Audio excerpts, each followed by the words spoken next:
Hello, brothers and sisters, and welcome to day 238 of the Chronological Read Through the Bible. Today, for my commentary, I'm primarily going to be looking at Jeremiah chapter 40.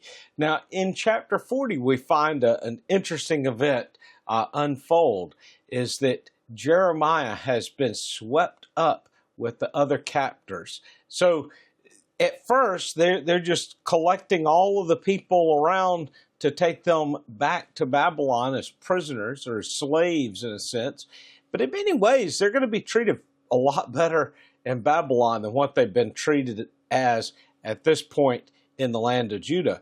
But one of the captains of the guards recognizes Jeremiah.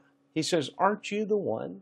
Aren't you the one who said that God was going to bring judgment down upon the land and bring justice here?" It's interesting. He was believing the words of Jeremiah and the words of God. This captain of the guard, had more belief in him than what the king of Judah had, Rehoboam. Even more faith than the elders had. Now, he is going to give Jeremiah a choice. He's going to tell him, you can continue with us to Babylon and you'll be well taken care of, or you can go back to Judah. You can go back to Jerusalem. You can stay in your land, if you will. He even tells him that he could go to Gedaliah's home. He will be the new governor of the province. He says, you can go and Gedaliah will take care of you. Anything you need. And he tells him, wherever you want to go, whatever you want to do. And as he's given this option to Jeremiah, there must be a little hesitancy that takes place. Maybe he's wondering, should he stay in the land? Should he go to Babylon? I think he's waiting there. It's interesting. The Lord apparently had not really given him direct guidance as to where to go at that moment. Now, I've been in situations before where I sought the guidance of the Lord, and I really felt like the Lord was saying, you can go to the left or you can go to the right in this situation. Neither one is a wrong decision.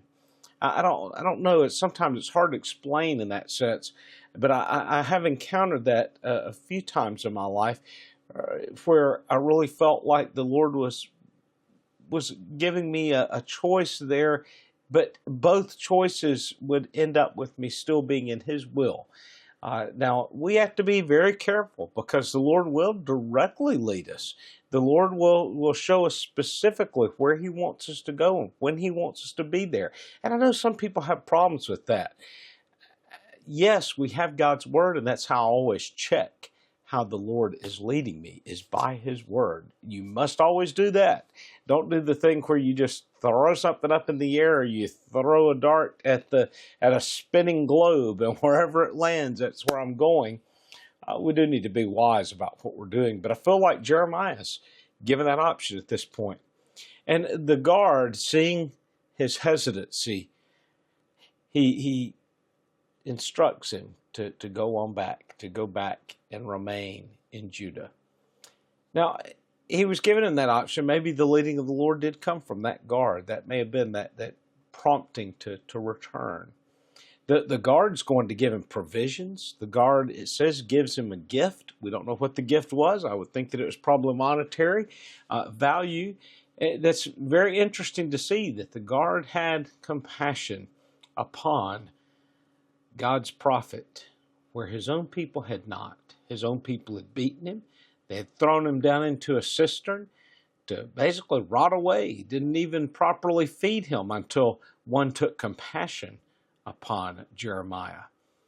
So it's interesting how the end of this really starts coming about as the prophet of God now returns to the land. We kind of get the sense of him just being out on the road and marching towards Babylon with the others. We're going to see this Gedaliah is going to have his own enemies rise up because there's going to be others who will come to him and first ask, what's going to be our position? Are we going to be rebels? Are we going to fight against the Babylonians? Are we essentially going to commit terrorism, but terrorism in the form of patriotism there, to try to free our land and take it back? You'll see how this unfolds in the next chapters to come. But it's really interesting to see where Jeremiah ends up at this point, and what's going to happen with all these exiles that are being taken away. Well, brothers and sisters, I do hope and pray that your day's going well. Until tomorrow, God bless.